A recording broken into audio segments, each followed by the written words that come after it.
Assalamualaikum warahmatullahi wabarakatuh. Perkenalkan, nama saya Nurma Purwasri dari kelas 12 Akuntansi 1. Saya akan menyampaikan salah satu kasus pengingkaran kewajiban warga negara, yaitu tentang kasus korupsi jual beli jabatan Bupati Probolinggo. Komisi Pemberantasan Korupsi melakukan operasi tangkap tangan terhadap 10 orang di Kabupaten Probolinggo pada Senin 30 Agustus 2021. Dalam OTT tersebut, KPK menangkap Bupati Probolinggo, Puput Tantrianasari dan suaminya Hasan Aminuddin.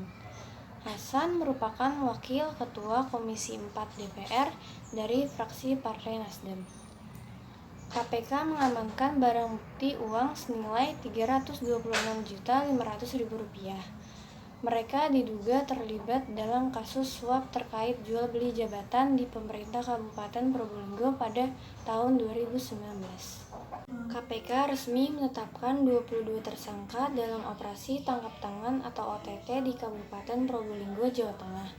Dari 22 tersangka, hanya 5 tersangka yang langsung dilakukan penahanan.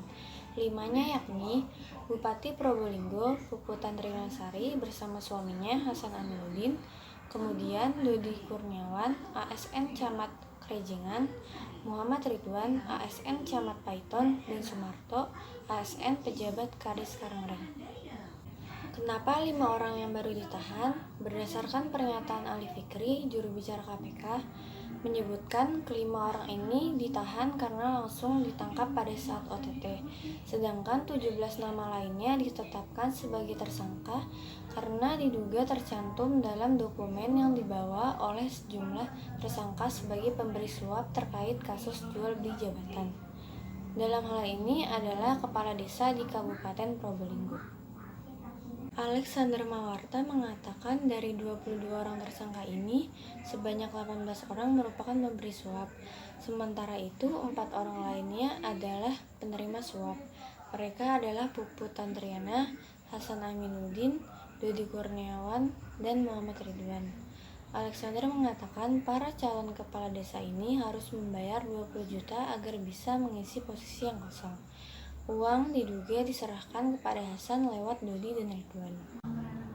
Wakil Ketua KPK Alexander Marwata mengatakan OTT bermula dari laporan masyarakat pada 29 Agustus 2021 soal dugaan suap yang dilakukan Dodi Kurniawan dan Sumarto kepada Hasan. Sebelumnya, menurut Alex, Dodi dan Sumarto telah menyiapkan proposal usulan nama calon pejabat kepala desa serta menyepakati sejumlah uang untuk diserahkan kepada Hasan. Uang tersebut diduga merupakan suap terkait seleksi dan pembubuhan paraf sebagai tanda bukti persetujuan yang mewakili Puput selaku bupati.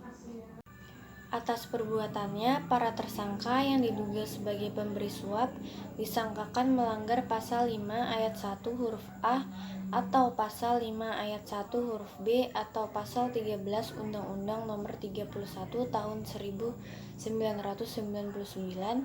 tentang pemberantasan tindak pidana korupsi sebagaimana telah diubah dengan Undang-Undang Nomor 20 Tahun 2001 tentang perubahan atas Undang-Undang Nomor 31 Tahun 1999 tentang pemberantasan tindak pidana korupsi junto Pasal 55 Ayat 1 ke 1 KUHP. Sedangkan tersangka yang diduga menerima suap disangkakan melanggar Pasal 12 huruf A atau Pasal 12 huruf B atau Pasal 11 Undang-Undang Nomor 31 Tahun 1999 tentang pemberantasan tindak pidana korupsi sebagaimana telah diubah dengan Undang-Undang Nomor 20 Tahun 2001 tentang perubahan atas Undang-Undang Nomor 31 Tahun 1999 tentang pemberantasan tindak pidana korupsi junto Pasal 55 Ayat 1 ke 1 KUHP. Menurut saya, KPK harus menuntaskan kasus ini dengan cepat karena merugikan banyak pihak, dan saya harap para pelaku tersebut bisa dikenai hukuman sesuai dengan undang-undang yang berlaku serta merasakan efek jera dari apa yang dilakukannya dan tidak akan mengulanginya lagi. Sekian dari saya, kurang lebihnya mohon maaf. maaf. Wassalamualaikum